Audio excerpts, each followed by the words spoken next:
Les amis, ravi de vous retrouver aujourd'hui pour une nouvelle vidéo et aujourd'hui on va parler de notre bonne vieille Ligue 1 et même si on a beaucoup critiqué notre championnat pour le manque de jeu, pour les matchs où l'on s'est vraiment ennuyé, eh bien il faut quand même admettre que le sprint final s'annonce absolument excitant. Cette Ligue 1 compte 18 équipes, donc il y aura seulement 34 journées, on en est déjà à la 26e, à la fin de la trêve internationale on abordera la 27e journée, donc il manquera que 7 matchs à disputer. Je pense vraiment que ça va être très très excitant, notamment pour les places européennes, même si le PSG est d'ores et déjà assuré d'être champion. Je pense que derrière ça se bouscule, qu'il y a beaucoup d'histoires à raconter et que l'on va assister à un sprint final complètement fou. Et c'est pour ça que pour moi cette saison elle dépasse celle de l'an dernier en termes de scénario, en termes de dramaturgie, puisque l'an dernier on avait Lens, on avait l'OM, mais derrière c'était pas vraiment excitant à suivre. On avait cette course à la deuxième place qui a rapidement été remportée par le RC Lens, mais derrière on n'avait pas vraiment de sprint final, notamment au niveau des places européennes. Et cette saison on va voir ensemble que le classement est vraiment resserré et on va voir que on va voir un peu, on va souligner les tenants et les aboutissants de la saison. Je me suis muni évidemment de mes notes. Voilà, on va voir un peu les dynamiques de chaque équipe, les formes, etc. Les matchs qui vont avoir lieu dans les prochaines journées. Vous allez voir que cette saison, même si on l'a critiqué à bien des égards, et c'est vrai que c'était à juste titre, puisque cette Ligue 1 est plutôt décevante. On a eu beaucoup de 0-0, on a eu beaucoup de matchs où on s'est ennuyé, on a vu beaucoup de matchs où le PSG était vraiment au-dessus de ses adversaires et forcément ça questionne énormément sur la surdomination du PSG sur ce championnat. Et bien il faut quand même convenir que la fin de saison va être réellement excitante. On va commencer par évoquer le Paris Saint-Germain, évidemment, qui est leader incontesté de cette Ligue 1 avec 12 points d'avance sur son dauphin brestois. Et même si on a reproché aux Parisiens de Luis Enrique un manque d'implication, un manque de motivation en Ligue 1, et ben, il faut bien convenir que les Parisiens survolent sans conteste ce championnat, qu'ils seront champions. Et c'est vrai que Kylian Mbappé, par exemple, est leader incontesté du championnat chez les meilleurs buteurs, qu'il a déjà inscrit 24 buts et que cette équipe parisienne, même si elle a eu un moment de méforme courant février, courant mars avec 3 matchs nuls de suite, et bien cette équipe est très très forte et aujourd'hui elle a 12 points d'avance sur le Stade brestois, donc ça n'est pas vraiment excitant à suivre. Mais j'ai envie de vous dire, c'est un peu comme les autres saisons, à part la saison où Lille chipe le titre au PSG en 2021, à part la saison en 2017 où Monaco chipe le titre au Paris Saint-Germain aussi, et bien sur les autres saisons où le Paris Saint-Germain est champion, et bien ces derniers sont largement dominants et pourtant ça ne nous a pas empêché à certaines reprises d'avoir des saisons de grande qualité avec d'autres storytelling, avec d'autres rapports de force. Mais c'est vrai que le PSG surdomine ce championnat sans être franchement flamboyant. On va maintenant évoquer la surprise de ce championnat, le deuxième derrière le Paris Saint-Germain, le dauphin du PSG, le Stade brestois qui est deuxième. Et c'est vrai que c'est un surprenant deuxième, c'est même choquant de voir le Stade brestois à ce stade-là de la compétition être deuxième. Ça fait déjà 27 journées et beaucoup voyaient le Stade brestois s'écrouler, et moi le premier. Mais c'est vrai que cette équipe est particulièrement surprenante, même si elle va avoir un calendrier plutôt difficile avec Monaco, Reims, Rennes ou encore Lyon à jouer sur les prochaines semaines. Et bien il faut constater que cette équipe de Brest est une équipe de grande qualité, qu'elle propose du jeu et ça c'est vraiment intéressant. C'est une équipe qui avait enchaîné une série d'invincibilité depuis novembre. Ils n'avaient plus été battus en Ligue 1 depuis novembre face à Monaco, et puis là ils avaient un peu perdu récemment. Mais c'est vrai que c'est une équipe qui avait quand même enchaîné pas mal de matchs sans défaite, et c'est une équipe qui est très intéressante avec des Lesmelou, des Lala, des Camara, des Satriano, des joueurs de grande qualité qui composent cette équipe, avec un coach que l'on ne voyait pas vraiment venir en la personne d'Éric Roy. Moi je continue à penser que cette équipe de Brest va quand même lâcher du lest, va quand même concéder des défaites sur les prochaines semaines, mais c'est très très beau ce que les Bretons nous proposent. Je pense que s'ils peuvent se stabiliser dans le top 4 et disputer la Ligue des Champions l'an prochain, ce serait évidemment très très beau pour eux. Je pense aussi qu'ils profitent de la faiblesse de la Ligue 1, il ne faut pas non plus mentir. Je pense que c'est du 65-35.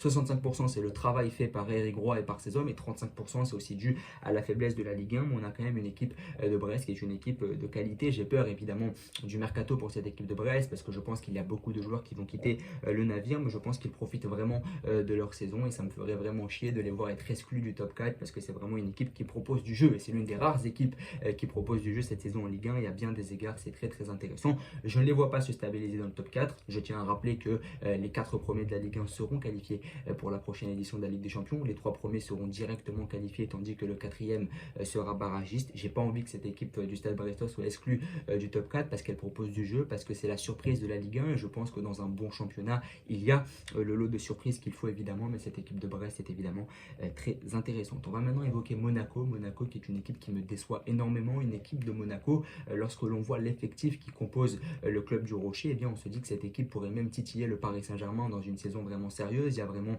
une attaque de grande qualité, Balogun, Ben Yedder, Golovin, Minamino, Akliouche, Ben Seguir. Quand on voit l'attaque de l'AS Monaco, on se dit que c'est une équipe qui pourrait même tutoyer le Paris Saint-Germain en l'absence de compétition européenne après une saison décevante décevantes sous Philippe Clément, où les Monégasques ont fini 6e de la dernière Ligue 1. Je m'attendais vraiment à ce que le club de la Principauté soit 2e de la Ligue 1, soit le dauphin incontesté du Paris Saint-Germain. Et bien ils sont vraiment décevants, même s'ils sont à 3e à 1 point de la surprise de la saison brestoise. Et bien je voyais cette équipe de Monaco beaucoup plus haute, et je pense que cette équipe de Monaco, elle a du mal face aux petites équipes. Elle manque un peu de sérieux face à des équipes de bas de tableau, et c'est ça qui me déçoit du côté de Monaco, c'est que de toute façon, que tu sois à domicile ou que tu sois à l'extérieur, c'est la même chose, parce qu'à domicile, tu ne peux pas compter sur un appui populaire suffisamment conséquent. Mais je pense aussi que c'est une équipe qui manque de sérieux, qui manque d'implication. J'étais plutôt excité par l'arrivée d'Adi Hutter, parce que je pense que c'est quand même un coach qui a des idées de jeu qui pourrait faire du bien à notre Ligue 1, mais ils ont encore le problème de la défense, le problème du gardien avec Philippe Keun. Je pense que sans un bon gardien, tu ne peux pas prétendre à un top 3 de Ligue 1. Sans une bonne défense aussi, je pense qu'au niveau de la défense, ça reste quand même plutôt compliqué, même si j'aime beaucoup le petit Singo en défense. L'arrivée de Kerrer a fait du bien également, mais je pense qu'en défense, tu as quand même quelques failles. La blessure de Caio Henrique a fait du mal, la blessure d'Embolo devant aussi, mais je pense qu'il y a aussi quelques motifs de satisfaction avec Denis Zakaria, qui est peut-être le meilleur monégasque cette saison. Mais cette équipe de Monaco, elle me déçoit globalement, parce que je trouve qu'elle manque de sérieux face aux petites équipes. Face aux grosses équipes, elle arrive à se transcender. Elle a battu Marseille 2 fois, elle a battu Nice à l'extérieur dans le derby azuréen, elle a accroché le PSG à domicile. Donc c'est une équipe qui, face aux gros, sait se transcender, mais face aux équipes de bas de tableau, elle pêche un peu, et ça je pense que c'est un problème d'état d'esprit. On va maintenant évoquer Lille. Lille, c'est un peu le même délire. Lille, j'ai un peu l'impression que c'est la même chose que Monaco. C'est une équipe qui a du mal à enchaîner, c'est une équipe qui ne perd pas beaucoup en Ligue 1, mais c'est une équipe qui perd des matchs bêtes. Ils ont perdu contre Toulouse, ils ont perdu contre Strasbourg, et ça je pense que c'est un manque de sérieux. Évidemment, ils sont très occupés à jouer la Conference League, pour laquelle ils vont se donner à fond, avec notamment la double confrontation face à Aston Villa dans les prochaines semaines, mais c'est une équipe qui propose du jeu. Je pense qu'avec Brest, c'est l'équipe qui propose le meilleur jeu dans ce top 6 de la Ligue 1. C'est une équipe qui a des idées, avec Paulo Fonseca à la baguette notamment, qui est là depuis maintenant 2 saisons et qui propose de très belles choses. Mais je pense que cette équipe de Lille, elle manque un peu de sérieux et d'implication. Les 2 défaites face à Toulouse et face à Strasbourg le montrent parfaitement. C'est une équipe aussi qui est un peu émoussée par rapport à la Coupe d'Europe, et je me réjouis de voir que des équipes françaises prennent au sérieux la Coupe d'Europe. Et puis je pense aussi que Lille va subir le calendrier infernal qui va arriver dans les prochaines semaines, la double confrontation face à Aston Villa, la réception de Lens, la réception de Marseille, un déplacement à Monaco. Donc ça va être compliqué pour Lille sur les prochains matchs. Évidemment, il faudra grappiller des points, mais c'est une équipe qui perd que très peu. C'est une équipe qui est 4e à 4 points du Stade Brestois, donc c'est une équipe qui peut encore décrocher la 2e place de Ligue 1, et ça ne me choquerait pas, parce que je pense vraiment que Lille peut passer devant la surprise brestoise,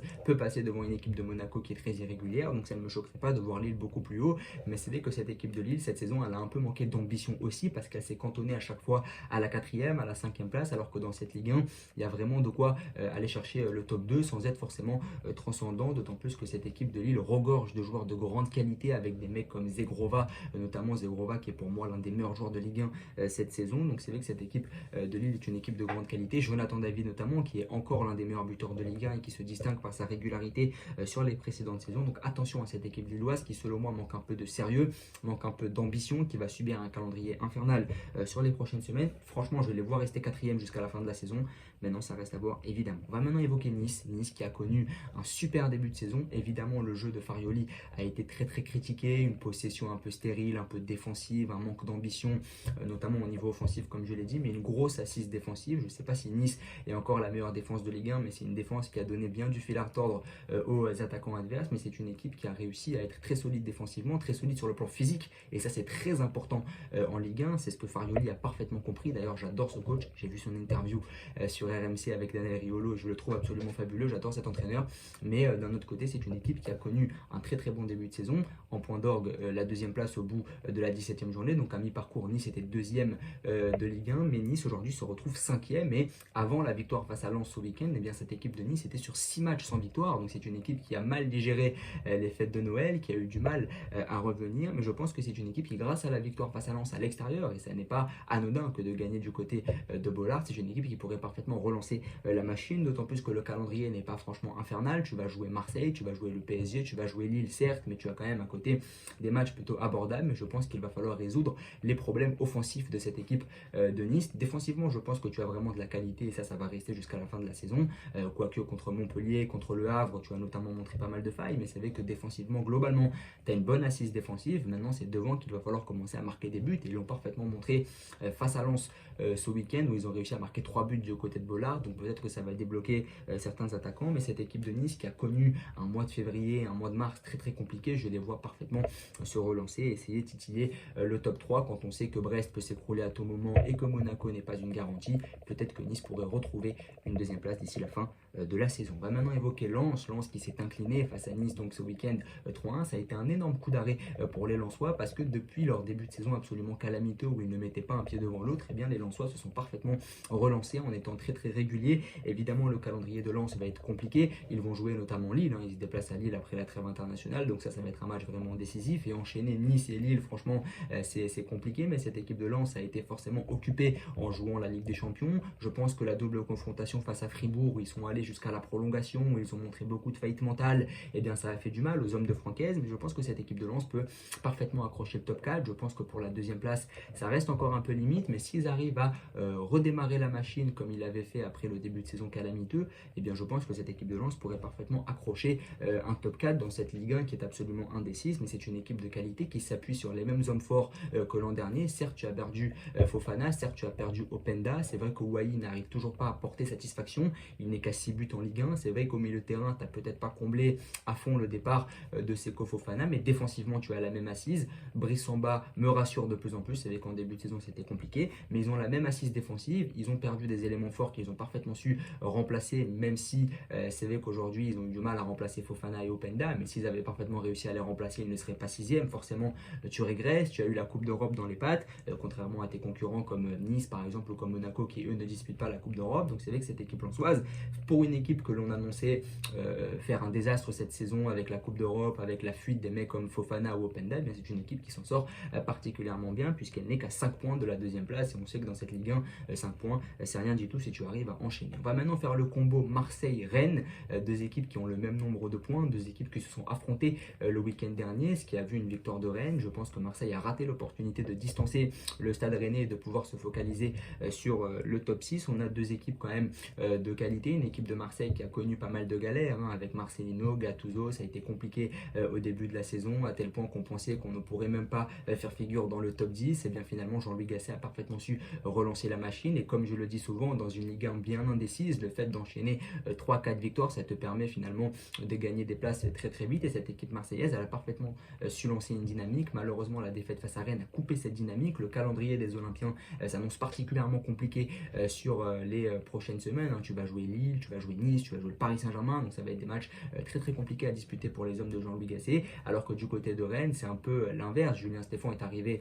en décembre, janvier, je crois. Il a parfaitement réussi à insuffler une très très bonne dynamique. Rennes est vraiment très en forme sur l'année civile 2024 et il a parfaitement su relancer les troupes avec en point d'orgue cette victoire face à l'Olympique de Marseille à domicile qui fait que Rennes peut encore prétendre à la Coupe d'Europe. Et je pense vraiment que Rennes peut accrocher un top 5, peut vraiment essayer de jouer la Conference League l'an prochain. Eux qui avaient connu un début de saison très très laborieux avec Genesio. Julien Stéphan est arrivé, il a relancé la machine, comme je l'ai dit, avec des mecs comme Terrier, comme Bourigeaud qui se sont aussi relancés. Cette équipe de Rennes peut évidemment viser beaucoup plus haut. C'est une équipe de Rennes qui va jouer Brest notamment, donc un calendrier qui n'est pas franchement compliqué quand on regarde les prochains adversaires de Rennes, même si Brest ça va être compliqué à jouer pour les Bretons dans ce fameux derby, mais je pense quand même que cette équipe de Rennes a les qualités pour aller au bout de la Ligue 1 et pour essayer quand même d'accrocher un top 5 dans cette Ligue 1, encore une fois très indécise. On va finir le top 10 avec Reims et Lyon. Reims évidemment, Will Steele, ils ont connu un moment compliqué, je crois que c'était décembre, janvier, ça a été un peu difficile avec les rumeurs de départ de Will Steele, notamment du côté de l'Angleterre. C'est une équipe de Reims qui est très intéressante, qui propose du jeu évidemment. Maintenant je pense qu'ils ont quand même un certain plafond de verre, je les vois mal aller plus haut que ça. Je pense qu'ils vont essayer de gratter la 8e place, pourquoi pas la 7e place. Marseille n'est qu'à un point, mais je pense qu'au-delà du top 6 ça va être compliqué. C'est une équipe qui est encore un peu limitée, mais c'est une équipe qui propose quand même pas mal de choses. Et il y a la question lyonnaise, est-ce que Lyon, que l'on annonçait d'ores et déjà relégué en début de saison, est-ce que cette équipe de Lyon qui se relance parfaitement sur les dernières semaines va pouvoir accrocher un top 6? Je pense que ça va être quand même très très compliqué. Tu es à 5 points de l'OM et de Rennes, évidemment 5 points c'est pas la mer à boire, mais viser plus haut ça va être dur pour les hommes de Pierre Sage. Mais j'aimerais souligner quand même que le mercato lyonnais a fait du bien. Il y a des joueurs que tu as parfaitement su incorporer, avec notamment Saïd Benrahma, donc c'est une équipe de qualité cette équipe lyonnaise, avec Matic aussi qui a apporté beaucoup d'expérience d'expérience, mais savez que je vois mal cette équipe lyonnaise accrocher un top 6 parce que en début de saison, tu as quand même mis un peu trop de distance avec le peloton de tête, mais je me réjouis de voir que Lyon s'est parfaitement relancé et qu'ils ne sont désormais plus menacés par la Ligue 2. En tout cas, n'hésitez pas à me donner vos pronos. Moi, voici le mien. En tout cas, je vois le Paris Saint-Germain évidemment être champion, je vois Monaco être deuxième, je vois Nice être troisième et je vois Lille être quatrième. Voilà, n'hésitez pas en tout cas à me le dire. Je vois Brest finir cinquième quand même à l'issue de la saison. Mais voilà, en tout cas, n'hésitez pas à me donner votre top 5. Je vous ai donné le mien. Voilà, c'est une saison qui va être particulièrement excitante, une fin de saison qui va être particulièrement excitante. N'hésitez pas à vous abonner, à liker et à partager. Merci beaucoup.